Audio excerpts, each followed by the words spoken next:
16장 우리 오늘 본문은 11절부터 18절 말씀 읽었는데 그 앞절인 6절부터 우리 같이 18절까지 그리고 그 이후에 나오는 말씀까지 같이 보도록 하겠습니다.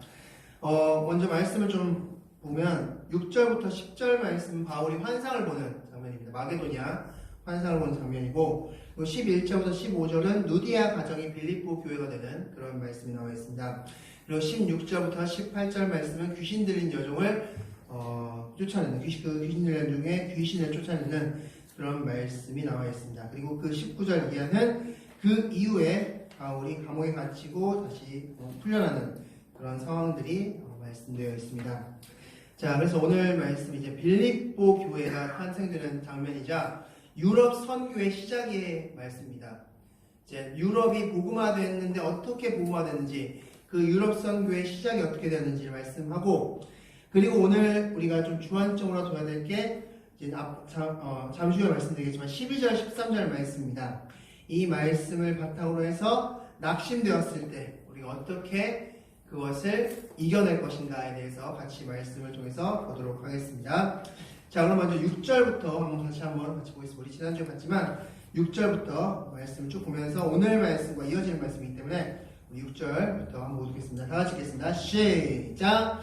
성경이 아시아에서 말씀을 전하지 못하게 하시거늘 그들이 부르기아와 갈라디아 땅으로 다녀가. 아멘. 이제 바울이 2차 전도 여행을 떠났습니다. 실라와 디모데와 함께 2차 전도 여행을 떠나고 나서 그 다음에 이젠 아시아로 가고자 했는데 근데 그곳을 가지 못하겠다 말씀하고 있습니다. 자, 우리 지도를 통해서 보도록 하겠습니다. 자, 지도를 보면은 바울이 이제 아시아로 말씀을 전하지 못하게 해서 부르기아와 갈라디아 땅으로 다녔다 말씀하고 있습니다. 부르기아와 갈라디아 땅. 그 지도에 보시면 나와 있습니다. 그리고 나서 이제 7절 말씀 보면 비두니아로 가고자 했다고 말씀하고 있습니다. 네.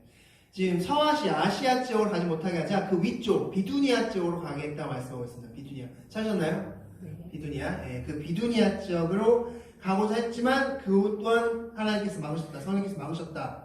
그래서 어떻게 했냐? 무시아를 지나 드로아로 8절 말씀이죠. 드로아로 내려갔다. 드로아라는 항구 도시입니다. 그 항구 도시로 갔다 말씀하셨습니다. 그래서 그 항구 도시에서 열흘 동안 기도하고 있는데 있던 중에 9절 말씀이죠. 바로 마게도니아 사람 한 사람이 와서 우리에게 복음을 전해달라고 꿈에서 요청을 했습니다. 환상을 본 것이죠. 그 환상을 보고 우리 10절 말씀에서 이 환상을 보고 난 바울의 반응이 나오는데 자 10절 말씀 굉장히 중요한 말씀입니다. 다 같이 읽겠습니다. 시작! 바울이 그 환상을 보았을 때 우리가 곧 마게도냐로 떠나기를 힘쓰니 이는 하나님이 저 사람들에게 복음을 전하라고 우리를 부르신 줄을 인정함이로라. 아멘. 자, 여기서 인정함이로라 말씀하셨습니다. 인정함이로라. 자, 한글 성경으로 봤을 때는 그냥 인정했다. 아, 인정했구나. 잘했다라고 할 수 있지만 이것을 원어로 봤을 때는 이 인정했다는 뜻이 어떤 뜻이냐면 싸움에서 졌다라는 뜻입니다. 싸움에서 졌다. 자, 무슨 뜻일까요? 그렇다면 싸움에서 졌다. 자, 바울이 어디를 가기를 원했습니까? 원래 6절 말씀 보면 아시아에서 말씀을 전하고자 했는데 더 정확하게는 에베소 지역에서 가고자 했습니다. 에베소 지역. 에베소 지역. 그 당시 에베소는 굉장히 부유한 동네였습니다. 그래서 이 에베소라는 곳, 지금으로 말하면 우리로 따지면 서울과 같은 그런 곳이겠죠. 서울이나 뭐 이런 경기도권 그런 곳이었습니다. 그러니까 사람들이 많이 있고 굉장히 부유한 도시. 그곳이 바로 에베소라는 지역이었습니다. 그래서 바울은 이 에베소라는 지역으로 가고자 했습니다. 그런데 하나님께서 이 에베소로 가기를 원치 않으셨습니다. 그 당시에는. 그래서 막혔습니다. 그래서 바울이 그 다음에 다른 곳으로 막 비두니아로 가려고 했고 뭐 다른 곳으로 막 가려고 했지만 다 막으셨습니다. 그리고 나서 환상을 통해서 마게도냐로 가게 하셨는데 이때 인정했다는 뜻은 무엇이냐면 하나님과 그렇게 하나님의 그 결정에 나는 승복하겠습니다 라는 뜻입니다. 승복하겠습니다. 그러니까 우리 교회식대로 표현하면 하나님께 완전히 엎드립니다. 완전히 항복합니다 라는 뜻입니다. 자, 그래서 이 항복, 이 엎드림을 통해서 바울은 마게도냐 지역으로 갔습니다. 그리고 이 항복을 했을 때 비로소 길이 열렸다는 것을 우리가 볼 수 있습니다. 즉 바울이 나는 그래도 에베소 교회를 가겠습니다. 에베소 지역을 가겠습니다라고 막 강하게 주장하고 강하게 자기의 뜻대로 그렇게 갔으면 어떻게 됐을까요? 그러면 선교의 길, 유럽 선교의 문은 닫혔을 수 있습니다. 잠시 후에 보겠지만 그런데 바울이 그렇게 항복했기 때문에 유럽 선교의 길이 열렸습니다. 자, 그렇다면 그때 당시에 바울의 감정은 어땠을까? 자, 이 당시를 좀 생각했으면 좋겠습니다. 이 당시에 지금 바울의 상태는 어떤 상태였냐면 1차 전도여행을 마치고 2차 전도여행을 시작하는 때였습니다. 2차 전도여행 이제 그 전에 1차 전도여행 때 다녔던 교회를 다 다니고 나서 이젠 이제 내가 에베소라는 새로운 사역지로서 열심히 하겠다라고 했고 그 옆에 누가 있었습니까? 실라라는 그런 신실한 자와 그리고 나중에 후에 에베소 교회의 목회자가 되고 디모데 전후서를 쓰게 될 디모데라는 그런 영적 아들이 같이 붙어 있었습니다. 최강 군대였습니다. 최강 부대였습니다. 그래서 1차 전쟁 때보다 더 많은 역사를 이루겠구나 라면서 굉장히 기쁜 마음으로 출발했을 것입니다. 그런데 계속 막힙니다. 일이. 내가 뭔가 막 열심히 해서 이제 신라도 있고 디모데도 있고 뭔가 막 할 것처럼 생각했는데 계속 길이 막힙니다. 여러분 만약에 이런 상황이었다면 어떻게 됐을까요? 어떤 마음이 여러분 안에 들었을 것 같습니까? 낙심되고 낙담하지 않았을까요? 나는 왜 그러지? 왜 나는 자꾸 하나님께서 이렇게 막지? 왜 나는 이 중에서 안 되지? 실패하지? 이런 마음이 들지 않았을까요? 바로 바울이 그런 마음이었습니다. 잠시 후에 말씀을 통해서 여러분 저자세히 볼 것입니다. 그런 마음 가운데 있었다는 것입니다. 그런데 바울이 그런 마음 가운데 있었지만 굉장히 잘한 거 하나가 있습니다. 바울이 무엇입니까? 항복한 겁니다. 엎드린 겁니다. 내 뜻이 이렇고 내 생각이 이렇고 내가 생각했을 때는 에베소로 가는 게 맞아 라고 생각했는데 하나님이 이쪽을 알아. 너 아니 마게도냐 위로 올라가야 돼. 마게도냐 쪽으로 올라가야 돼 라고 했을 때는 하나님 맞습니다 라고 항복한 인정함 일어나 하나님과 싸워서 그 싸웠다는 것이 이제 내가 뜻을 다 포기했다는 것이죠. 싸워서 졌다는 것이 내 뜻 다 포기하겠습니다. 내 뜻 다 내려놓겠습니다. 엎드리겠습니다. 항복하겠습니다. 그리고 마게도냐로 가겠습니다. 바울이 잘한 것은 바로 이것입니다. 여러분 방금 찬양했던 찬송가 366절 우리 주제 찬양 바로 그 주제 찬양 가사가 그러죠. 엎드려 기다리노니 라는 가사가 있습니다. 우리가 기도할 때 가장 중요한 것은 하나님의 뜻을 구하는 것이고 듣는 것입니다. 기도는 내 말을 막 하는 것이 아니라 하나님의 뜻을 듣는 것입니다. 그래서 제가 말씀드렸지만 맨 처음 기도의 시작은 하나님 무슨 기도할까요? 하나님 무슨 기도할까요? 하나님이 듣고 싶은 기도가 무엇입니까? 내 입술을 통해서 듣고 싶은 기도가 무엇입니까? 그 기도를 하나님께 올려드리시기 바랍니다. 바울은 하나님의 뜻이 전달됐을 때 항복했다는 것이 중요하고 그래서 유럽 선교가 시작되었다는 것을 기억하시기 바라겠습니다. 자, 계속해서 이제 11절 오늘 본문 말씀 보겠는데 오늘 제가 앞서 말씀드린 대로 12절과 13절이 굉장히 중요한 부분입니다. 오늘 말씀을 이해하는 데서 굉장히 중요한데 자, 12절, 13절 보면은 이제 빌립보라는 지역을 소개하는 것처럼 보입니다. 그런데 여기서 굉장히 많은 포인트들이 등장합니다. 우리 11절 말씀부터 한번 보겠습니다. 11절 말씀. 시작! 우리가 드로아에서 배를 떠나 사모드라게로 직행하여 이튿날 네아폴리로 가고. 자, 지도를 보시면 이제 드로아라는 항구 도시죠. 이 항구 도시에서 있다가 마게도냐 환상을 보고 드로아에서 배로 떠나 사모드라게라고 했는데 이 사모드라게 지도에 나와 있지 않습니다. 중간에 섬이 하나 있습니다. 중간에 이 드로아에서 네아폴리까지 가는 그 중간에 섬이 하나 있는데 그 섬이 바로 사모드라게라는 섬입니다. 이 섬을 잠깐 지나쳤다가 네아폴리로 건너갑니다. 근데 성경 말씀에 보면 이튿날이라고 표현되죠. 이튿날. 이 이튿날을 원어로 보면은 곧장이라는 뜻입니다. 곧장, 곧바로. 그러니까 지체하지 않았던 겁니다. 바울은. 자, 어떤 말씀과 좀 제가 이 말씀을 주면서 좀 다운되냐면 창세기 22장에 보면 아브라함이 이삭을 하나님께 모리아산에 바칠 때 어떻게 했습니까? 지체했습니까? 나 이상을 바쳐? 네 100세 때 나 이 아들을 바치라고? 하나님 좀 이상한데? 좀 하나님 주문이 좀 이상한 것 같은데? 명령이 좀 이상한 것 같은데? 이러면서 막 지체했습니까? 이튿날 아침 일찍 일어나서 누가 방해할까봐, 그 자신의 아내조차도 방해할까봐 이튿날 일찍 아침 떠났고, 그 모리아산에서도 종들은 밑에 있어. 우리만 갔다 올게. 라면서 그 일을 즉각적으로 수행했죠. 지금 바울이 마게도냐 환상을 본 다음에 지체하지 않았다는 겁니다. 이튿날 즉시로 네아폴리로 갔다는 것을 말씀하고 있습니다. 자, 그리고 나서 이제 12절 말씀입니다. 12절 말씀 굉장히 중요한 말씀. 12절 10절 다 같이 읽겠습니다. 시작. 거기서 빌립보에 이르니 이는 마게도냐 지방의 첫 성이요 또 로마의 식민지라. 이 성에서 수의를 유하다가. 자, 빌립보란 지역이 어떤 지역인지를 말씀하고 있는데 이 두 가지 특징이 나옵니다. 12절 말씀에 첫 번째는 첫 성이다. 두 번째는 로마의 식민지다. 라는 특징이 나옵니다.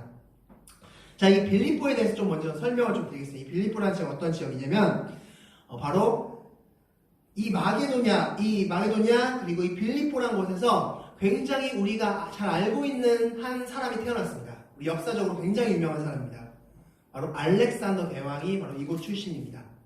이 알렉산더 대왕의 아버지가 있는데 그 아버지의 이름이 빌립 2세입니다. 그래서 이 알렉산더 대왕이 자신의 아버지에게 드린 땅이 바로 이 빌립보라는 땅입니다.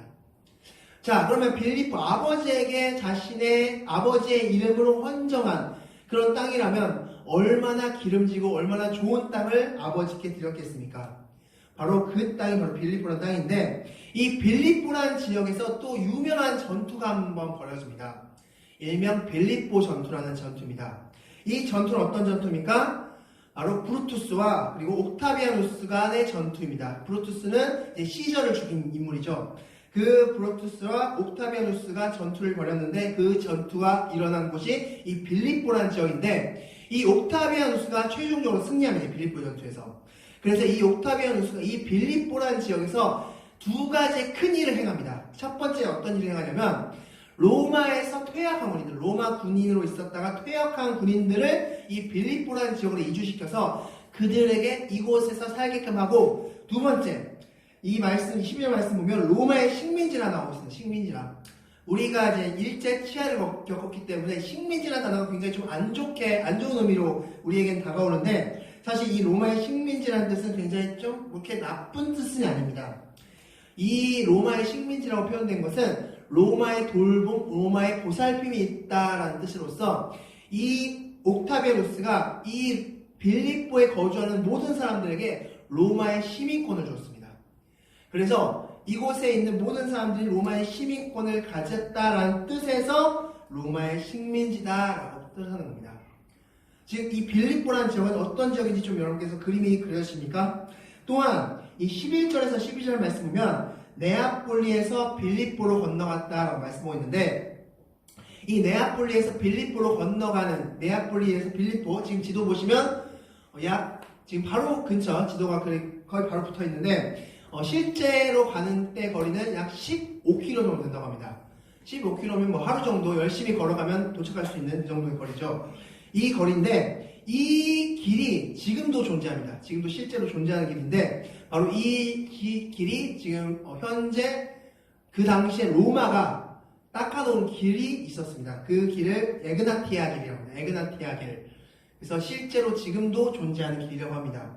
이 에그나티아 길은 지금 이 네가폴리에서 시작해서 쭉 위쪽으로 쭉 뻗은 길인데 이 길이가 약 110km 정도 된다고 합니다. 자, 제가 왜 이 말씀을 왜 드릴까요?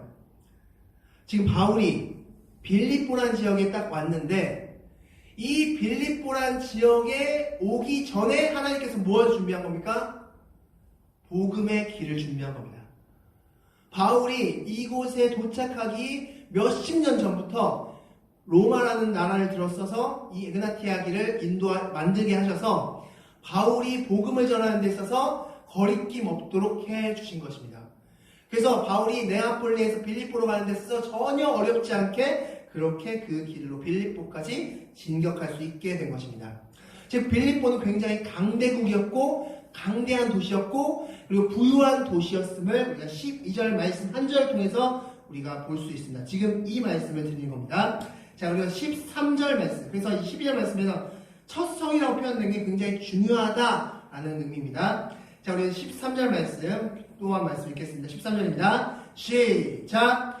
안식일에 우리가 기도할 곳이 있을까 하여 문 밖 강가에 나가 거기 앉아서 모인 여자들에게 말하는데, 자, 13절 말씀, 안식일에 우리가 기도할 곳이 있을까 하여 무슨 뜻일까요?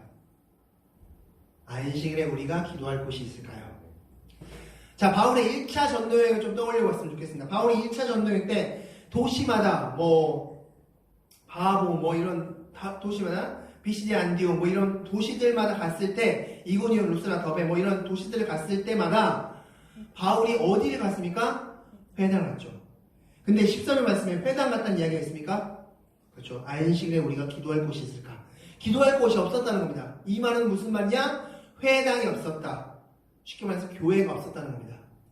자, 제가 12절과 13절 말씀이 왜 중요하다라고 말씀드리냐면, 12절 말씀에서 보듯이 빌립보라는 지역은 굉장히 화려한 도시입니다. 로마가 굉장히 신경 쓴 도시입니다. 그런 화려한 도시에 무엇이 없었을까요? 교회가 없는 겁니다. 회당이 없는 겁니다. 그렇다면 영적으로서는 어떻게 됐을까요? 영적으로서는 굉장히 죽어있는 도시라는 겁니다. 12절 말씀에서 굉장히 화려하고 굉장히 부유한 도시였지만 13절 말씀에서 이 빌립보의 진짜 속내를 보니까 교회 하나 없는 곳이라는 겁니다. 복음이 전무한 곳이라는 겁니다. 완전히 어둠이 가득한 곳이 바로 빌립보였다라는 것입니다. 자, 여기서 우리가 다시 한번 생각했으면 좋겠습니다. 하나님이 왜 환상을 통해서라도 바울을 이곳에 보내기를 원하셨을까요? 이젠 좀 감이 잡히실 겁니다. 이런 곳이었기 때문입니다. 이것을 우리가 좀 적용했으면 좋겠습니다. 우리 교회가 왜 이 안양 땅에 있을까? 그리고 왜 내가 지금 이곳에 있을까? 내가 왜 하나님을 믿게 되었을까? 이 모든 것의 적용점이 바로 12절과 13절 말씀이라고 생각합니다. 굉장히 겉은 화려하고 부유하고 잘 살고 아무 문제 없는 것처럼 보이지만, 그러나 그 안을 들여다보면 안식일에 우리가 기도할 곳이 있을까? 라는 것입니다. 바로 이런 곳이기 때문에 바울을 하나님께서 이곳으로 보내셨다는 겁니다. 자, 그래서 이제 14절 말씀 다시 보면 문밖 강가라고 했죠. 문밖 강가. 이 문밖이라는 뜻은 실제로 빌립보의 외곽 지역을 얘기합니다. 실제로 여러분 빌립보 이 지역을 가시면 유럽 선기순례를 가시면 이 빌립보 교회가 실제 있습니다. 빌립보 교회라고 해서 바울이 여인들을 만났던 곳으로 추정되는 곳에 이제 빌립보 교회가 세워져 있는데, 이곳이 어디냐면 바로 실제 빌립보의 외곽에 위치한 어느 강가에 위치해 있는 교회가 있습니다. 실제로 강가는 외곽 쪽에 위치해 있습니다. 여러분께서 나중에 성지순례 가시면 보실 수 있습니다. 자, 바로 그 문밖 강가에 있었고, 그때 이제 어떤 여인들이 모여 있었다 말씀하고 있는데, 이 모인 여자들은 14절 말씀 보면은 바로 장사꾼이었습니다. 자, 왜 이 장사꾼들이 왜 모여 있냐? 그리고 왜 회당이 없느냐? 그때 당시에 이런 정책이 있었습니다. 바로 유대인들을 다 퇴출시키는 정책을 펼쳤습니다. 이 말씀이 이제 사도행전 18장 2절 말씀이면 브리스라, 아굴라 역시 퇴출당한 사람, 바로 이달리아로부터 퇴출당해서 고린도 지역에 머문 사람으로서 기록되어 있습니다. 즉 이처럼 유대인들 다 퇴출시켰는데, 그렇게 퇴출된 유대인들 말고 이방인 중에서 이제 복음을 접해서 하나님 믿게 될 그런 사람들이 있었습니다. 그 사람들은 빌립보 안까지는 들어가지 못했고 그 바깥쪽에서 예배를 드렸습니다. 지금 14절 말씀에 그 13절 14절 말씀에 그 여인들이 모인 이 장면이 뭐냐면 지금 예배 드리는 장면입니다. 그러니까 바울이 그 예배 드리는 곳에 찾아간 것입니다. 자, 그리고 나서 이제 14절 말씀을 보겠습니다. 우리 14절 말씀 다 같이 읽겠습니다. 시작! 두아디라시에 있는 자색옷간 장사로서 하나님을 섬기는 루디아라는 현 여자가 말을 듣고 있을 때 주께서 그 마음을 열어 바울의 말을 따르게 하신지라. 아멘. 자, 두아디라시에 있다라고 말씀했는데, 자, 루디아라는 사람이 두아디라 출신입니다. 이 두아디라는 여러분께서 많이 들어보신 적 있으실 겁니다. 바로 계시록에 말하면 7교회가 있습니다. 그 아시아 7교회 중 한 교회가 바로 두아디라. 이 두아디라는 하나님께서 음란함을 책망했던 곳이 바로 두아디라는 지역이죠. 바로 이 두아디라는 지방 출신의 한 사람이 바로 루디아라는 사람인데, 이 루디아가 어떤 일을 했냐면 자색 옷감을 팔았던 사람이라고 말씀하고 있습니다. 이 자색 옷감은 자주색 옷감을 얘기합니다. 바로 뿔고동을 통해서 염료를 채취해서 그 염료로 그 물을 들이는 그 옷감을 판매하는 사람이었는데, 이 자색 옷감은 그 당시 군인들에게 최고의 아이템이었습니다. 부를 상징하는 아이템이었습니다. 그래서 제가 말씀 한 가지를 좀 보게 해드리겠습니다. 마가복음 15장 17절 말씀 보여드릴게요. 다 같이 읽겠습니다. 시작! 예수에게 자색 옷을 입히고 가시관을 엮여 씌우고. 아멘. 자, 예수님을 희롱하는 장면이죠. 예수님을 십자가에 못 박히기 전에 희롱하는 장면인데, 이때 예수님께 무슨 옷을 입혔다고 말씀하고 있습니까? 자색 옷. 네. 지금 이 루디아가 파는 그 옷입니다. 이 옷감입니다. 이 옷감을 예수님께 걸치고 가시관을 씌워서 왕이시여 막 이러면서 조롱하는 그런 장면인데, 자, 이 조롱했던 사람을 말씀을 보시면 15장 15절 말씀을 가만히 나중에 말씀 읽어보시면 아시겠지만, 이들이 누구냐면 군인들이었습니다. 로마 군인들. 그러니까 로마 군인들이 이미 몸에 그 자색 옷감을 걸치고 있었다는 겁니다. 그 중에서 한 개를 빼서 예수님께 걸쳐주면서 예수를 막 조롱하고 있는 겁니다, 지금. 그러니까 그 당시에 로마 군인들은 자색 옷감을 걸치는 게 굉장히 부의 상징, 지금으로 따지면 명품을 들고 다니는 것처럼 그런 느낌이었습니다. 자, 그런 옷감을 판매하는 사람이 바로 루디아였는데, 그 루디아의 마음을 누가 여셨다고 말씀하고 있습니다. 성경에서 하나님께서 그 마음을 여셔서 복음을 듣게 하셨다는 겁니다. 자, 바울이 말을 잘해서 마음이 열렸다고 말씀하고 있습니까? 뭔가 바울이 막 능수능란하게 막 전도를 열심히 잘해서 그렇게 마음이 열렸다? 아니죠. 하나님께서 여셨다는 겁니다. 그러니까 전도는 누가 하는 겁니까? 하나님 하신다라는 것을 지금 오늘 말씀에서 보여주고 있습니다. 자, 그러면서 15절 말씀 보면 그와 그의 집이 세례를 받았다. 즉 믿는 자를 선포했고, 그리고 나서 루디아가 이렇게 말하죠. 나를 주 믿는 자로 알거든, 이런 말했습니다. 이 말씀은 그때 당시 관용구입니다. 그때 당시 관용구로서 나는 이방인 출신이지만 주 예수를 믿습니다 라는 의미입니다. 내가 주 예수를 믿는다고 인정하거든 우리 집으로 오십시오 라는 뜻입니다. 그래서 그것을 인정해서 와서 어떤 게 탄생했습니까? 교회가 탄생했죠. 빌립보 교회가 그때 탄생했습니다. 즉 여기서 우리가 잡아야 될 게 있습니다. 이 교회가 탄생했을 때 주대 일을 했던 사람이 누굽니까? 루디아라는 사람이었습니다. 이 루디아는 어떤 사람이었습니까? 두 가지 특징이 있습니다. 첫 번째는 이방인이었습니다. 두 번째는 여인이었습니다. 여자였습니다. 지금 그 당시에 홀대받고 천대받았던 이방인이자 여인이 빌립보 교회 탄생의 주역이 된 겁니다. 지금 무슨 말씀을 우리가 잡아야 될 것 같다면, 하나님께서는 어떤 상황 가운데서도 일을 행하신다는 겁니다. 비방인, 여자, 그때 당시 홀대받던 그런 대상을 사용하셔서 교회를 세우셨다는 겁니다. 하나님은 어떤 상황에서도 일을 행하실 수 있다는 것을 기억하시기 바라겠습니다. 자, 그렇게 해서 이제 16절 말씀 보면, 이제 바울이 기도하는 곳, 즉 이제 루디아지 빌립보 교회로 가던 중에 한 귀신 들린 여종을 만납니다. 16절부터 18절 말씀인데, 자, 말씀 보면 16절 말씀 보면 점치는 귀신 들린 여종 하나를 만났다 말씀하셨어요. 귀신 들린 여종을 만났다.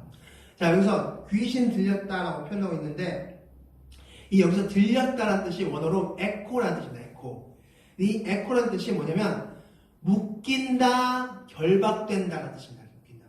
그러니까 우리가 귀신 들렸다라고 했을 때는 귀신에게 어떻게 된 상태입니까? 묶인 상태이죠.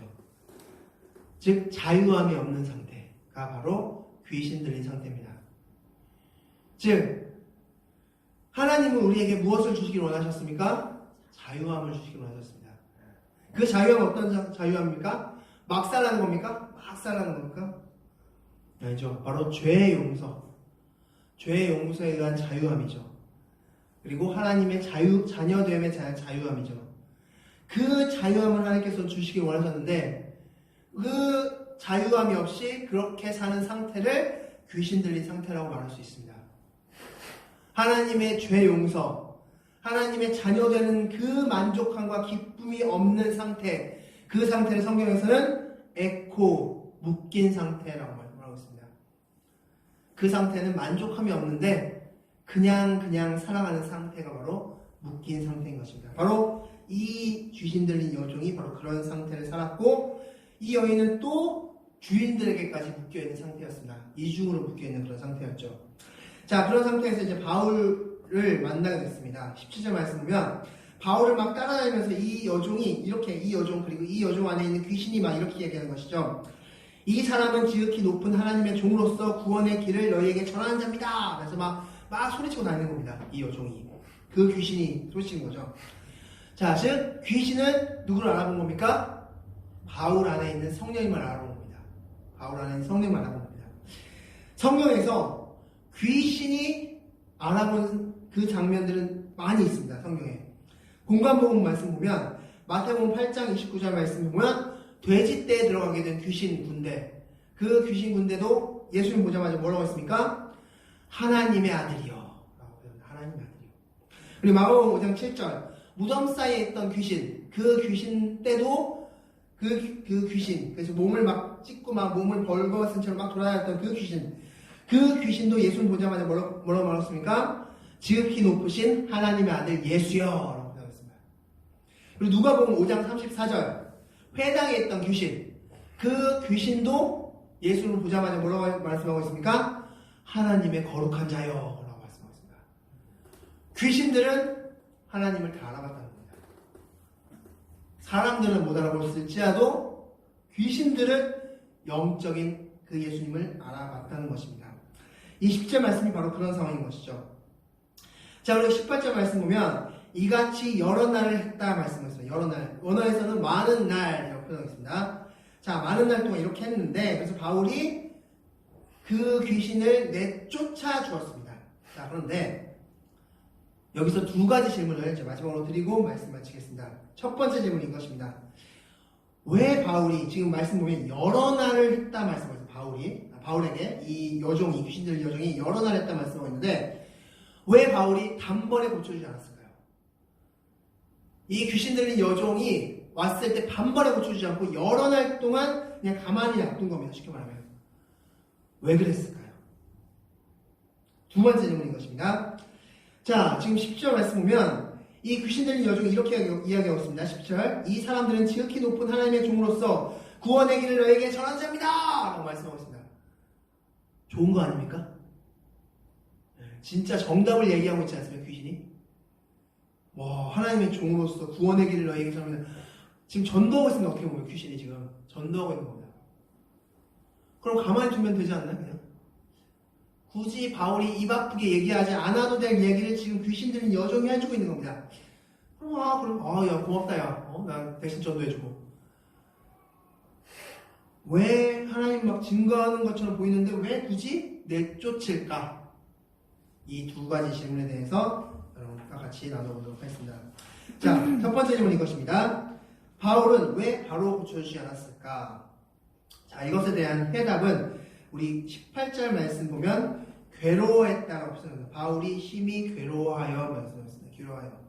이 괴로워했다라는 것의 원어를 보면 귀찮다라는 뜻을 가져요. 귀찮다.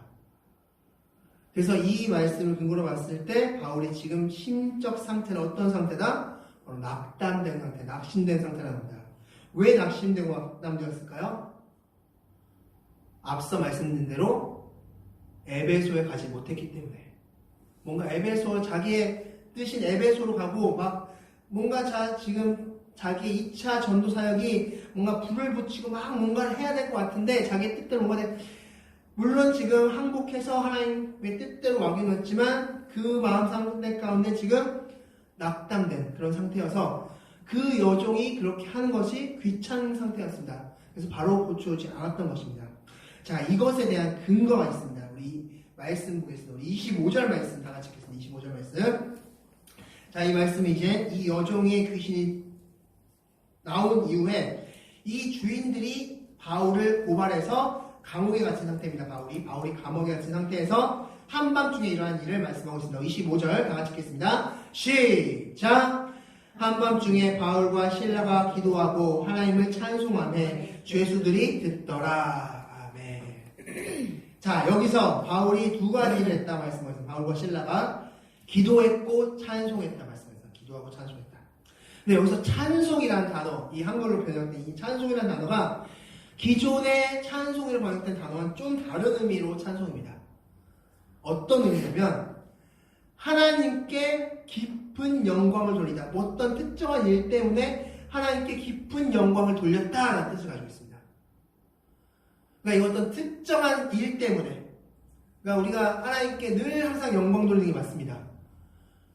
늘 항상 영광 돌리는 게 맞는데, 내가 만약에 뭔가 기도하고 내가 바라던 일이 뭔가 되거나 뭔가 잘 됐다라고 생각됐을 때는 하나님께 하나님 이 일을 해주셔서 감사합니다 라고 할 때가 있습니다. 우리가 뭐 특별한 감사함을 드린다든지 감사 기도를 드린다든지 이런 상태, 지금 이 25절에 찬송했다라는 뜻은 바로 그런 상태를 얘기하는 겁니다. 자, 그렇다면 왜 바울은 지금 상황을 보면 사실 찬송할 상황이 아니죠. 감사한 상황인가요? 감옥에 갇힌 상황입니다. 그것도 복음 전하다가, 그것도 자기는 가기를 원치 않은 마게도냐로 갔다가, 내가 마게도냐로 간다고 했습니까 하나님? 내가 여기 온다고 했습니까? 근데 왜 여기 감옥까지 보내십니까? 하면서 원망해도 모자랄 판에 지금 어떤 특정한 일 때문에 하나님을 찬양했다는 겁니다. 그렇다면 그 특정한 일은 도대체 무엇인가를 우리가 보겠습니다. 자, 25절 말씀에 보면 기도했다 말씀하고 있습니다. 기도했다. 바울은 무슨 기도 드렸을까요? 자, 보기 1번. 이 감옥에서 제발 좀 나가게 해주세요. 이 기도 드렸을까요, 바울이? 아, 제발 이 경우, 너무 힘듭니다. 하나님, 이건 아니잖아요. 내가 바울은 하나님을 증거하면서 이렇게 살았는데, 이건 좀 아닌 것 같습니다. 좀 이 감옥에서 좀 나가게 해주세요. 이 상황에서 좀 벗어나게 해주세요. 이런 기도 드렸을까요? 자, 이것이 아닌 것을 우리 28절 말씀 나와 있습니다. 28절 말씀 제가 얘기해드리겠습니다. 바울이 크게 소리질러 이르되 내 몸을 상하지 말라 우리가 다 여기 있노라니. 우리가 다 여기 있노라. 자, 바울이 만약에 이곳에서 탈출하게 해주세요 라는 기도였다면 바울이 착고가 채워 풀려진 상태, 감옥문이 열려진 그 상태에서 어떻게 했을까요? 나이스! 기도 응답됐다. 빨리 나가자. 힘들어. 빨리 나가자. 이렇게 했지 않았을까요? 근데 바울은 어떻게 했습니까? 안 나갔습니다. 근데 더 재밌는 것이 있습니다. 자, 28절 말씀이면 우리가 다 여기 있노라 하면서 여기서 보면 바울뿐만처럼 되어 있습니다. 모든 사람들이. 그러니까 왜 그렇게 우리가 볼 수 있냐면, 그러니까 죄수들마저 안 나온 겁니다. 다른 죄수들마저. 왜 그렇게 볼 수 있냐면 25절 말씀에 보면, 다시 25절 보면 한밤중에 바울과 실라가 기도하고 하나님을 찬송하며 그 다음에 뭐라고 말씀하셨습니까? 성경에서 죄수들이 듣더라. 자, 이 듣더라 라고 성경에 말씀하셨습니다. 이 듣더라는 의미가 뭘까? 그럼 듣더라. 지금 이런 상황인가요? 잠 좀 잡시다. 왜 시끄럽게 밤중에 또 떠들고 있어. 야, 시끄러워! 잠 좀 자자! 시끄러워. 이런 듣더랍니까? 지금 한밤중에 찬송하고 기도하고 있으니까 막 시끄럽겠죠? 거기 막 울렸을 것이고, 시끄러워! 이런 듣더랍니까?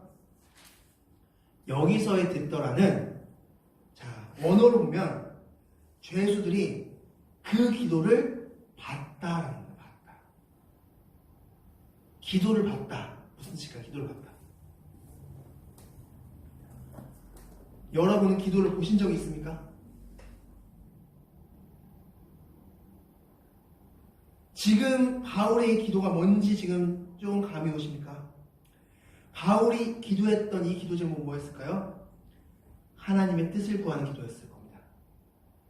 그리고 그 뜻이 무엇인지 알았을 때 바울은 그 특정한 그 응답을 통해서 얻어진 그 답에 너무나 감사해서 하나님께 깊은 영광을 돌리는 찬송을 올렸던 것이고, 그 주변에 있던 사람들, 그 죄수들이 그 기도가 응답되고 역사되는 것을 눈으로 직접 목도한 것입니다.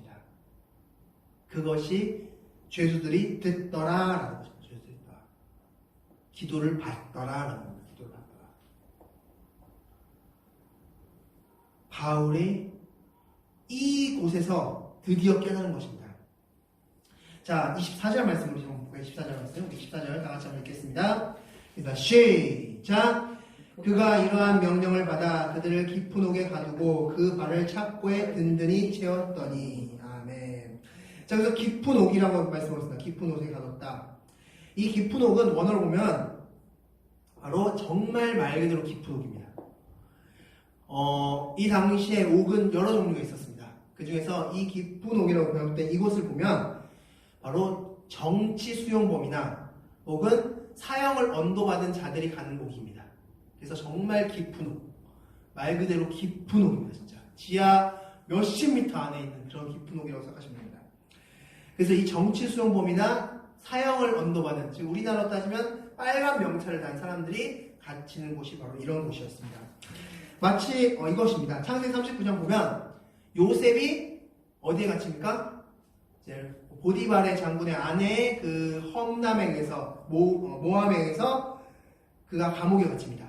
그때 누가 있었습니까? 곁에 술 맡은 관원장과 떡 굽는 관원장이 있었죠. 바로 정치 수용범들이 갇히는 그곳에 지금 요셉이 갇혔죠. 마찬가지입니다. 바울이 지금 그런 곳에 갇힌 겁니다. 자, 바울이 이곳에 갇혔는데 지금 이 정치 수용범들이 듣더라라고 말씀합니다. 듣더라. 그러면 지금 이 정치 수용범들이 하나님을 알게 된 겁니다. 그러면 바울에겐 어떤 역사가 일어날까요? 자, 그럼 바울의 최종 목표가 뭡니까? 바울의 최종 목표. 바울이 늘 가고 싶었던 한 곳이 있었습니다. 어디입니까? 로마입니다. 로마. 자, 근데 바울이 무엇을 가지고 있었습니까? 바울이 가지고 있었던 게 뭡니까? 로마 시민권을 가지고 있었습니다. 로마 시민권에 다양한 그런 혜택이 있는데 그 중에서 바울이 성경을 보면 딱 유일하게 한 번 딱 하나를 딱 사용합니다. 어떤 걸 사용하는 줄 아십니까? 바로 재판권입니다. 재판권.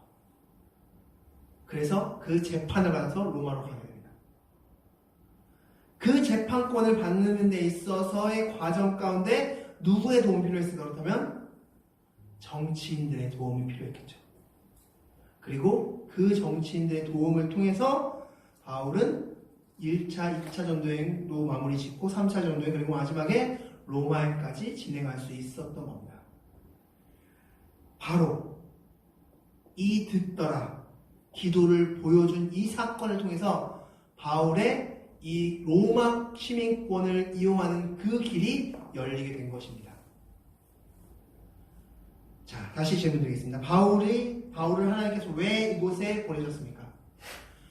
왜 이 감옥에 보내셨습니까? 로마 복음화 시키기 위해서. 그 과정이었던 겁니다. 바울은 그걸 깨달은 겁니다. 기도하던 중에. 자, 무슨 소리입니까?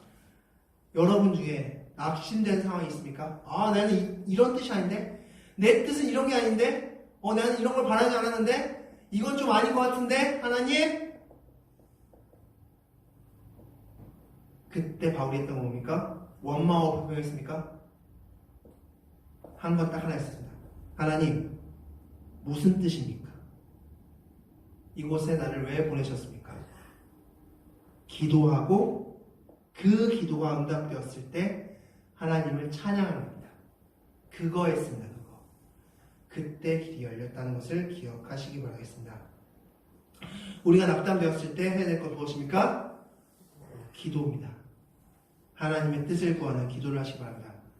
낙담된, 즉 내 뜻대로 되지 않는 일이 있었습니까? 근데 하나님 뜻대로 이루어졌습니까? 뭔가? 그러면 왜 그렇게 하셨습니까? 기도하시기 바라겠습니다. 그리고 그 기도가 응답되었을 때 찬양 드리는 여러분이 되시기 바라겠습니다. 자, 두 번째 질문이었죠. 자, 여종이 이렇게 얘기하고 있습니다. 아, 지극히 높으신 하나님의 종으로서 구원의 길을 알게 전하십니까? 막 이렇게 소리 지르면서 전도해주고 있습니다. 바울의 얘기를 대신 전해주고 있습니다. 그러면 고맙다 야. 너 좀 수고한다. 밥 좀 같이 먹을래? 이러면서 좀 이렇게 뭔가 도움이 되는 것 같은데 왜 굳이 바울은 내쫓았을까 귀신을? 자, 바로 이것입니다. 말씀을 통해서 우리 확인해 보겠습니다. 자, 야고보서 2장 19절 말씀 다 같이 읽겠습니다. 시작! 내가 하나님은 한 분이신 줄을 믿느냐? 잘하노다 귀신들도 믿고 떠느니라. 자, 앞서 말씀드린 대로 귀신들도 예수님이 누군지 하나님이 누군지 알았습니다. 믿고 떨었다 말씀하셨습니다. 그런데 과연 전도에는 소음이 되었을까요?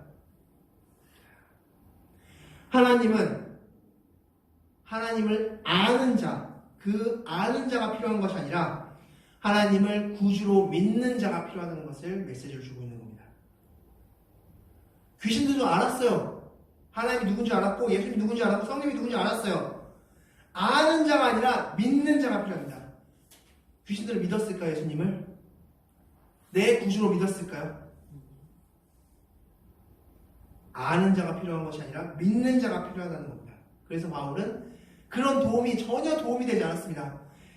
뭐 하나님의 천사장이다 막 소리치고 막 다니고 막 그렇게 막 다녀도 전혀 그것이 도움되지 않았고 기쁘지 않았습니다. 왜냐하면 그들은 믿는 자가 아니라 아는 자였기 때문입니다. 하나님은 아는 자와 함께 하시는 것이 아니라 믿는 자와 함께 하신다는 겁니다. 하나님의 역사는 하나님을 아는 자가 아니라 믿는 자와 함께 하신다는 겁니다. 즉 우리는 하나님과 함께 하고 싶다면 하나님을 하나님 알아 이것이 아니라 하나님을 믿어 그 믿는 자가 되시는 여러분들이 되시기 바라겠습니다. 그 믿는 자인 바울이 외쳤을 때 귀신이 즉시 풀려났음을 볼 수 있습니다. 자, 그리고 나서 이제 19절 이하의 말씀 보면 이제 감옥에 갇히는 그런 사건인데 그것은 이제 다음 주에 더 자세하게 말씀을 나누도록 하겠습니다. 말씀을 마치겠습니다. 자, 오늘 말씀에서 바울이 낙담된 상태를 같이 보았습니다. 바울은 아시아 그리고 비두니아 그 지역으로 가고자 했지만 가지 못했던 상황. 그런 상황이었을 때 바울이 어떻게 했습니까? 낙담된 상태였지만 그러나 그가 기도하고 하나님의 뜻이 무엇인지 정확히 분별했을 때 그때 하나님을 찬양했습니다. 우리 또한 마찬가지입니다. 언젠가 낙담되고 내 뜻대로 되지 않았다고 느껴졌을 때 그때 여러분의 사실이 무엇입니까? 바로 기도하는 겁니다. 하나님께 완전히 엎드리시는 여러분들이 되시기 바라겠습니다. 그래서 하나님이 왜 이렇게 하셨는지, 왜 이 뜻대로 하셨는지, 이곳에 보내셨는지, 왜 이렇게 진행하셨는지 그 이유를 정확히 깨닫고 기뻐하시는 여러분들이 되시기 바라겠습니다. 다 같이 기도하시겠습니다. 같이 기도하시겠습니다.